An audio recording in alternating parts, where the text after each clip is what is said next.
Мысық құсап жылда туа беретіндер ұнамайды. Немене бәле ол үйлерінде жатып алып, жылма-жыл туа береді деп айтатын едім.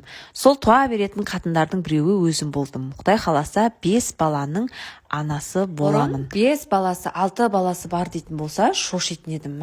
Қалай туды сол 5 баланы, қалай оны қарап отыр деп ше. Еще сондай көп балалы отбасылардың күн көрісі өте төмен болатын тұғын.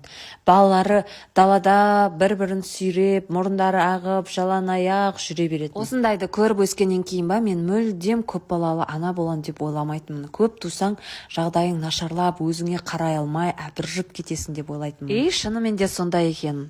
Жағдайың нашарлап, әбіржіп кетеді екенсің десең, әркімнің өзіне байланысты. Қанша туса да әбіржімеймін деген адам әбіржімейді. Біреу туып та әбіржіп, былжырап отқандар қанша. Қазақта әр бала өз несібесімен туылады дейді. Бірақ несібесімен туылады екен деп туа бергенде дұрыс емес деп ойлаймын. Бірінші жағдайың жасауың керек. Ол балаларға білім беруің керек, қамтамасыз етуің керек. Бастысы өз үйің болу керек. Әр жерде жүріп туған дұрыс емес деп ойлаймын. Мен ойлаушы едім, менде бір бала, бір қыз, ары кетсе 2 ұл, 1 қыз болады деп. Ал сіз қанша балаңыз болғанын армандадыңыз және сол арманыңызға жеттіңіз ба?